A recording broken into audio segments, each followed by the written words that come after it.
What's up, YouTube? We're back with another episode of What the Hell I Doing. And actually this week, it's going to be a Champ's Corner episode because I don't have any challenges to do. Well, I do have one, but I didn't want to really do it this week. And, we took a week off last week, and I figured I'd do another Champ's Corner so I could catch you guys up on the progress of my pepper garden for 2020. So that's what we're going to do today. I'm also not sure when I'm going to do some other chili related challenges because I need to buy some stuff, and I'm not sure this is the best time to be throwing money away on things like that because they're not cheap here. So unless people want to send me some tubes of terror or bites or something like that, if someone has an extra one, they want to send it to me to see me do it, contact me and I'll send you my info, and I would appreciate it, and the channel would appreciate it. But if not, well, then we'll have to wait because I don't want to foolishly spend money when things are very uncertain at this time. But we're not going to talk about that stuff. Like I said in the video game broadcast, we're here for fun. I'm not talking about that stuff here. So, and I am still going to do video game broadcasts too. So make sure you guys check those out. You guys can come watch me game and you can chat with the champ. But today we are doing a little tour of my 2020 chili pepper garden. And I'm pretty pleased with the way it looks so far. Last year was my first time doing it. I threw it together, and the end results were pretty good. I got a good yield of ghost peppers, and I got a good yield of reapers. So, I was very happy with how last year turned out, considering all the problems I had from throwing it together last minute. These are just grown under cheap lights. $20 light, I think it was, at Costco. It's a 19-watt Blurple light. Which is red and blue, so it looks purple. Not the best light.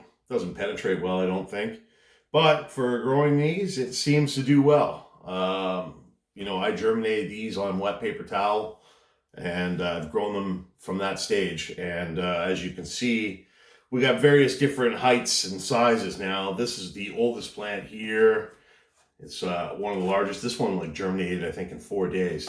So this one's one of the largest. And then you got a bunch of others that germinated, roughly around, I think, 15 to 20 days in. And I think these taller guys were a little bit quicker. This was actually the last one to germinate, but I had this under a different light for a while because it only germinated with one leaf. So I was afraid that it would die. So I had it under an LED, or a non-LED CFL. And it grew fast. So that was good. So the only complaint I have is that I was a little late with fertilizer, so I got a couple that are pale, like this ghost pepper here. A couple of the leaves are really pale, but the new growth is coming in green. I started the fertilizer at a quarter dose. I don't want to burn the plants, but I could see that these leaves greened up a bit since I've done it. So, it's time anyways. I know they need it. This soil doesn't have any food in it. It's amazing how some plants are really green though, and a couple are starting to show that they're maybe hungry. But, I caught it in time. I'm not really worried about it. The new growth will come up green.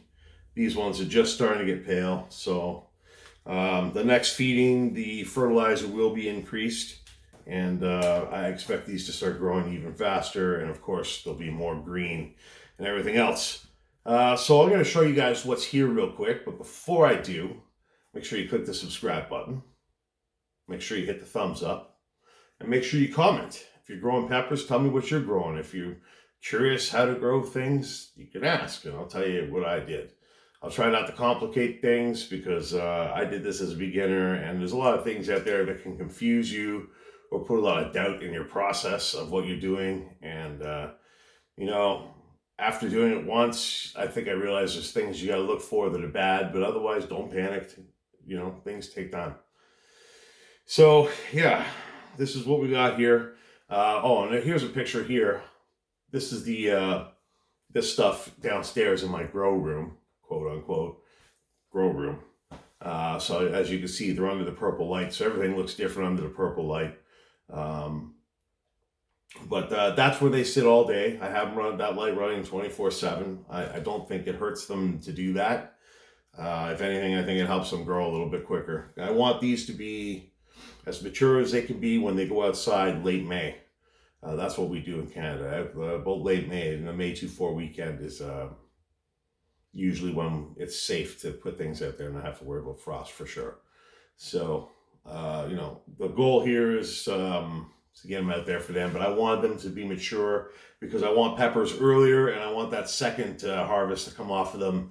You know, I want that to be done by mid-October. Last year, I had to cut them off at the very end and ripen them inside. So I'd rather those ripen outside, you know, through late September and October, as opposed to later. So yeah, this is what I got. I don't have a bunch of area to grow. So, you know, last year I had a little extra room. So this year I decided I would double it. I'm going to try some peppers out front that may not see as much sun, see if there's any difference between the ones that are growing in the back. So what we got here, real quick, this one here is a chocolate Moruga Scorpion. You guys saw me eat one of these last year. So if you haven't, go check that video out. But these are hot peppers, and well, of course it's a hot pepper, and they're pretty good. And I've got this one growing in a Dixie cup. I like this method because you can water from the bottom. The roots don't get root bound. And, you know, look at the plant. It's looking good. It's nice and tall. This was the first one that I had germinated. Like I said, I think it only took 4 days. So this one is the largest one. It's maturing. You can see the nodes are coming up at different points. So it looks good. So hopefully these will start budding, you know, when they go outside. And or before then, so I can pick them off and encourage more bud growth. And, you know, hopefully we'll get some peppers before the end of September or late August or whatever it was last year. And then this one here, this is another chocolate one. This is going to be a chocolate Bhutlah Scorpion. So this was the last one to germinate. Started in trouble, but you can see it's got nice big leaves. It looks healthy. It's a nice looking plant.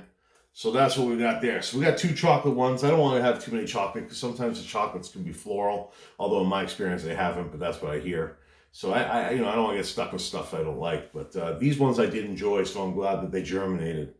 Over here, we got the Trinidad Viper Purple Bhut cross again, which is a purple ghost pepper. Those were the yellow, funny looking ones last year. This is still an unstable pepper, but so they may look different or even have different color this year. We'll see what happens. I think these are 5th generation or 6th generation now. So, well, this one might be starting to have some new growth coming down here. But yeah, you can see these ones are also getting mature. This one's smaller, germinated at a different time, but they both look good. They're both maturing, and hopefully these will yield more this year. But the main thing I'm curious about is what they're going to look like this year, if they're going to look like the same pepper or not. Because with unstable peppers, or genotypes, you don't know. I think that's the right word. Phenotype. So ghost peppers, I only ended up getting 2. I was stupid. When I did that first really, really hot one that I ate last year that was mine, I took some seeds, and I meant to take more. And for some reason, for the rest of the season, I didn't. And I only got like 8 seeds. And only 2 germinated. But still, I got 2 ghost pepper plants like I did last year, and they yielded huge. So I expect these to yield huge. These are dense little guys. This one's getting all sorts of new growth between all its nodes. You can see they're shorter. This is the pale one, but it's getting some color now. The new growth has some color. So that was my mistake for waiting so long to fertilize, but I don't think it's going to matter. I'm really happy with the way this one's looking, though. It's really dense. Like the nodes are tight, and it's getting all sorts of new growth down there. So that's good. These, again, I'm hoping that they're all nice and mature when they go outside. And that'll make a big difference on what I get next year. Okay, so these 4 here, these are the Leviathan Gnarled Scorpion. The Leviathan Gnarled Scorpion. You guys saw me eat these. Judith Hertberry gave me that pepper. So they're all relatively similar. Every seed that I got from that pepper he gave me germinated.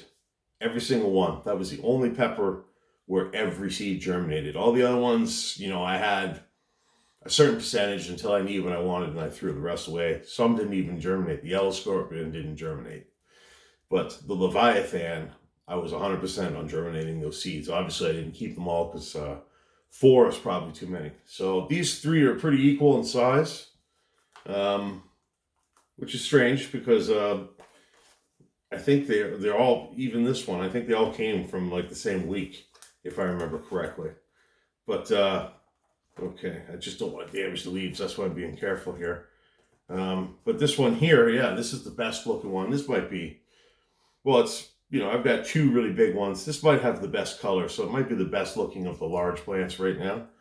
But yeah, this is another Leviathan Gnarled Scorpion. And that wasn't a super hot pepper. It was like hotter than a habanero, not quite ghost pepper hot, but it was a tasty one. So I'm happy that that one's turning out to have some yield. And I think what I'm going to do with these is I'm going to put 2 in the backyard, 2 in the front yard, and we'll see if chili peppers prefer less or more sun, within reason. I know they need at least 6 hours a day, but the backyard gets more intense sun, where the front yard gets a longer, less intense end of day sun. So we'll see with those ones if that changes anything with how they grow.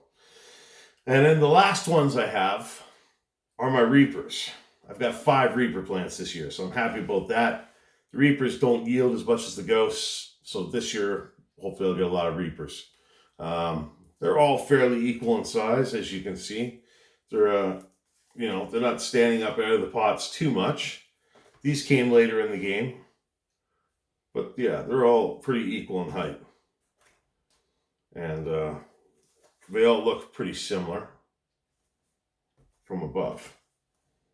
So I'm looking forward to those. I love reapers. I love cooking with them. I love the heat. This one here is a cool one because for some reason it grew 2 tops from the beginning. If you look at the top here, there's one there and there's one there. If I was to split it down the middle, you can see right there, that's actually 2 tops. It's growing like a V right away. So this thing's going to grow like this and grow a bunch of shoots that could grow peppers, and it's going to grow this way. The plants tend to do that when they're a lot taller. Last year, most of my plants started to V out at the top of their shoots, and then they developed like canopies and all these peppers started to hang from. But this one did it from very young, and it's going to grow like that its entire life. So that's going to be interesting to see how bushy that one gets and what it produces. So yeah, that's my pepper collection for this year. I'm thinking that I'm going to get a good yield. Of course, I have to start fertilizing these now until I put them into my Pro Mix herb and vegetable mix, which has organic fertilizer in the soil. That stuff is pretty good. It feeds them for about 2 months, and then you have to start feeding liquid fertilizer. So I'm going to give these a little bit more liquid just to get them a little bit more fuller, a little bit greener, and I'm going to start putting them all into these till they go outside, and then I'm going to transplant them into their final homes, where they hopefully will explode and pump out a bunch of peppers. Well, I think that's it. I appreciate you guys tuning in. I'm sorry I didn't do anything last week.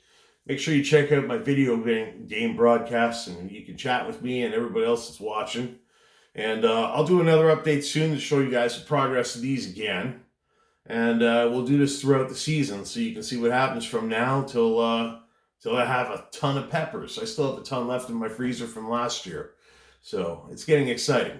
There's not going to be much else to look forward to, but I do have this. And I have all of you. So make sure you subscribe. Well, actually, I guess now, subscribe. And make sure you check out this video.